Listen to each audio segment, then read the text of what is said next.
Carlos Maza is cuckoo for crazy paws. Yeah, sorry. I don't know what just happened, but I guess that's what I'm doing. That was kind of fun. I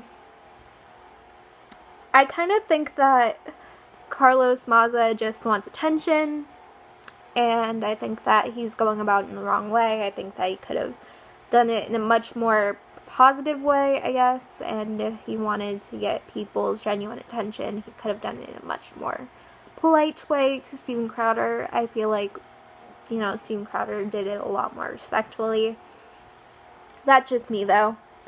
I think that I really just think that Carlos Maza wants attention, and I think we're giving it to him, but I don't think we should be giving it to him. And so I think that Steven Crowder has gone about things a little bit more respectfully, but I also am aware that some of the stuff Steven Crowder has said in the past can be considered shocking, and I don't want to necessarily discredit that, because obviously everybody's sense of humor is different. And just because I think something is okay to say doesn't mean that everyone would. I have a very shocking sense of humor, and I acknowledge that some of the things I say could shock people and could hurt people's feelings, so I tend to avoid it. However, when I'm trying to get a point across, I do use shock humor, and I use it to make sure that people are listening. I'm not doing it to offend anyone, I'm just trying to get people's attention, because I know that if I offend somebody, they're more likely to listen to what I have to say.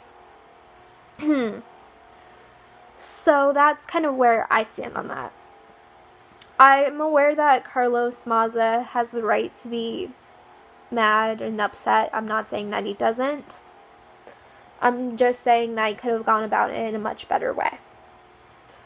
And I feel like we all can agree on that. There's a much better way to be going about things like this. I'm not going to explain some of the stuff that I did. I'm sure a lot of you guys have at least some clue if you're watching this video. There's a lot of better videos.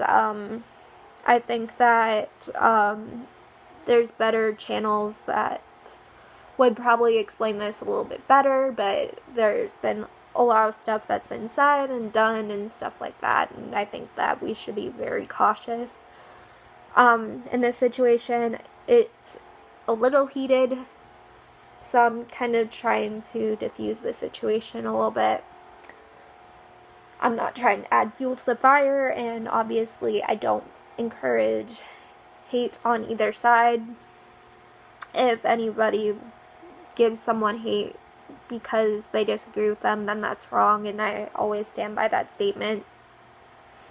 Just because I say something that's shocking does not mean I encourage hate or rude behavior as a general rule. I think that there's a lot of better ways to go about things, and if you're genuinely mad at somebody, then shock humor does not fall in that instance. I think that we need to be very aware of people's emotions, but we also don't have to be overly aware of their emotions, because we don't always know what someone else is feeling, and not being able to make jokes, that's just a way of censoring somebody, and I think that that's not right. I am a very big fan of freedom of speech. So I think that even though Steven Crowder might have offended you, then there's usually a reason for what someone says. It's usually not just to shock people. It's usually to get a point across. And I feel like pointing that out. It is genuinely a point to get across. Everybody has a different way of doing it, and I actually like shock humor, but that's just me. And I'm aware that not everybody does, and everybody has a different sense of humor and what they find funny. But, again, I do stuff to shock people, but I do it in a way that just encourages people's attention and for people to actually notice what I'm saying and why I'm saying what I'm saying. So even if I do say something shocking, then that's just what it's coming down to. Now, I feel like I've kind of gotten my 2 cents in. I've probably gotten like $1 in. But, yeah. I think that I proved my point. And I think that, obviously, it's a little bit more of a contentious topic than I think we're letting on. So, yeah. Bye, guys.